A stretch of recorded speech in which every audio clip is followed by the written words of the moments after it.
Hey, what's up guys, and welcome to Xbox On. Now, you may know on this channel we love going for really difficult achievements, doing hard challenges, so we thought we'd take a look at some rare achievements that are nearly impossible to get. And just in case you didn't know, a rare achievement is an achievement that less than 10% of gamers have unlocked. So let's take a look. Let's kick off with a good old-fashioned collection quest as we go after Prismatic Perfection in Recore. This one's for collecting all 80 Prismatic cores, the magical doodads that are used to unlock later dungeons in the game. You may not think that 80 is a big number, but these cores do not want to be found. Recore was made by the team behind Metroid Prime, and it shows in the way they hide cores behind obstacles that you can't overcome without later powers and unlocks. But those aren't the hard ones, they just take patience. No, ones that will really derail your progress are hidden in optional challenge dungeons and are rewarded for pulling off different feats of performing prowess. I mean, look at how complicated this platforming is. It's like Mario's wildest cheese dream. And it's not just a question of getting through it. Sometimes you have to get through it and hit 8 hidden switches along the way. Sometimes you have to race against a ticking clock. In the very hardest challenges, you have to complete all the bonus objectives in a single run in order to unlock the core. It's in these moments you remember that Recore was co-created by the creator of Mega Man. Only an old school master could devise challenges as cruel as these. 20 cores down, 60 to go. According to Injustice, the gods are among us, but it turns out the devil is among us too, and his name is the Ultimate Battler achievement. This is hellishly difficult. The creators of Injustice NetherRealm are famous for their unreasonable achievements. Who could forget Mortal Kombat's My Kung Fu is Stronger, which asks you to play as each fighter for 24 hours. The Ultimate Battler achievement won't eat your time in the same way, but it calls for a much higher level of skill. To earn this achievement, you need to beat all 20 battle mode challenges. Now, 15 of these are relatively easy as you get infinite retries to keep plugging away at them. These are tasks like beating all the hero characters in sequence, starting a fight with less health than usual, or fighting while your health is constantly drained by poison. None of these are easy, but you can keep hitting retry until you bully your way to the end. It's the remaining 5 that will end you. In speedrun, you have just 2 minutes to defeat a sequence of opponents, calling for fast, decisive victories. In Unstoppable, you can't lose a single match without being booted back to the beginning. Elsewhere, the max gives you 10 random opponents all set to very hard difficulty. While in Survivor, your health carries from match to match. Any of these is enough to put down most players, and that's before you tackle Impossible, where you have to fight all 24 characters in the game with just a single health bar. You can't grind your way through this achievement, it takes true mastery of the game's combat system. If you make it through without being twisted into a supervillain yourself, you are made of stronger stuff than us.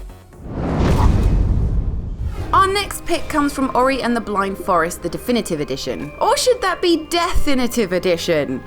Because it's all about dying. Or not, as the case may be. You see, when Moon Studios re-released the updated game, they added a new One Life mode, which gives you, just one attempt at beating the whole game. And this achievement is what lies in wait for you at the end. For a measly 25 points. A bit of a stingy payoff for such a masterful feat. If you've played Ori, you'll understand what makes this so difficult. For a game that looks like cuteness personified, it doesn't half like to kick your ass. Enemies shoot at you with deadly spikes, walls and floors are covered in deadly spikes, and occasionally you have to float down tiny corridors made of deadly spikes.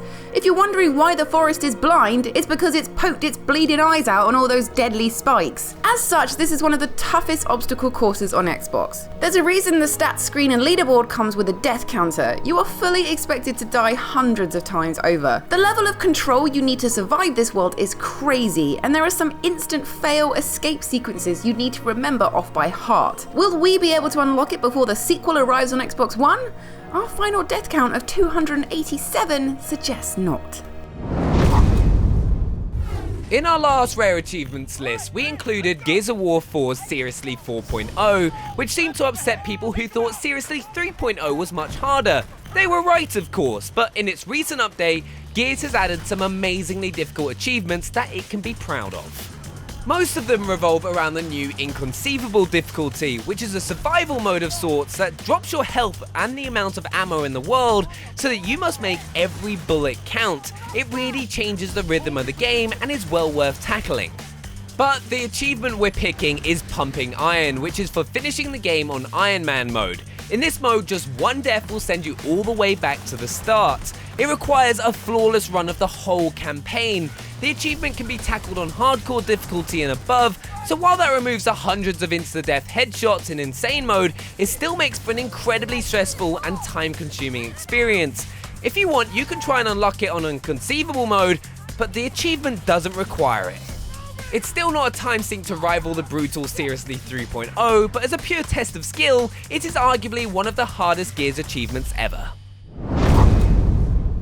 If there is a theme emerging in this list, it's that developers really like asking people to beat their games with one life. Outlast's insane difficulty is another setting that will boot you back to the beginning the second you cark it. But the Energizer achievement comes with an extra vindictive twist. You need to survive the mode without ever replacing your camcorder battery. If you've not played the game, the camcorder is basically your best chance of staying alive. Switching it to night vision mode is vital for making your way around the pitch black rooms of Mount Massive Asylum, especially when there are psychotic lunatics trying to sniff you out along the way. Remove the ability to swap batteries and you have to conserve it for when it really counts, which means learning the design of the asylum off by heart and trying to explore everything in the dark. And before you ask, no, you can't just turn up the gamma to turn those gloomy halls into a well-lit paradise. Outlast's gamma settings start at stuck down a coal mine and go all the way down to is my TV actually on? So time to gobble up your carrots and put the Duracell bunny back in its hutch. If you want this brutal achievement, you're going to have to be powerless in more ways than one. Our next achievement is a case of be careful of what you wish for. 2015's Need for Speed is not a noticeably hard game, letting you customize your cars into tarmac shredding beasts that no challenge can outrun. But then a later Speed Lists update to the game added a new batch of prestige events that force the community to slam on the emergency brakes. These tasks are taken from the game's different story arcs, but although you've already raced them, they are now given some ridiculously difficult conditions to beat. On the speed challenges, for example, most drivers struggle to meet the basic bronze times, only to discover that the gold times could be over 20 seconds faster. When the best drivers in the game are almost half a minute away from beating a challenge, you know you are in for one rough ride. And because the challenges are split over different disciplines, you have to be very good at every single element of the game to win. It's not just about going from A to B, you'll need to be the best at drift challenges and gymkhana runs. If you have an area of weakness, this achievement will find it. In fact, if it wasn't for the tiny handful of people who have gold plated unlocked, we'd wonder if it was actually possible. One for the hardcore only.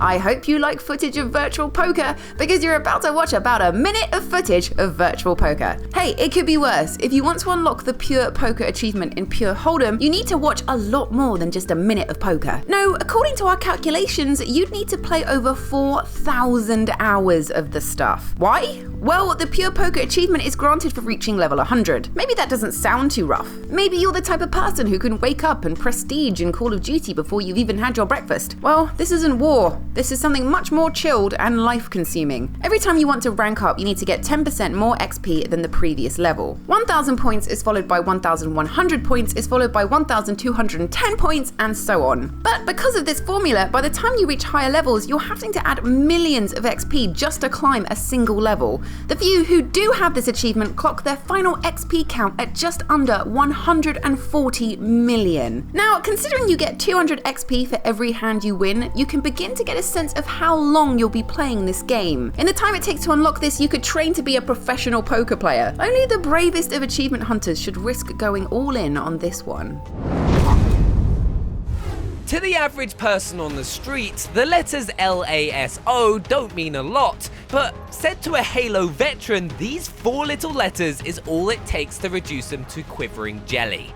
The letters stand for Legendary All Skulls On, meaning you have to finish a Halo game on Legendary difficulty with skull modifiers switched on, and if you've not played with Halo skulls before, most of them are designed to make your life a living hell, and for the LASO Master achievement, you need to beat Halos 1 to 4 with them switched on.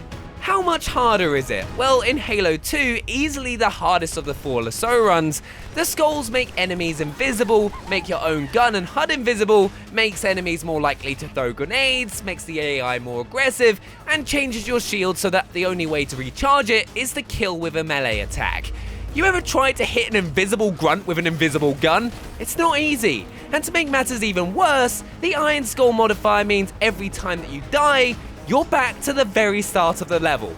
Yeah. With all these horrible alterations, we're lucky to last 30 seconds, let alone the whole level, and in a lovely touch, one of the skulls alters gravity, so you get to see Master Chief's body thrown for miles, just in case the death wasn't humiliating enough. Managed to make it through 4 whole campaigns of this onslaught, and you have truly proven yourself as a Halo elite.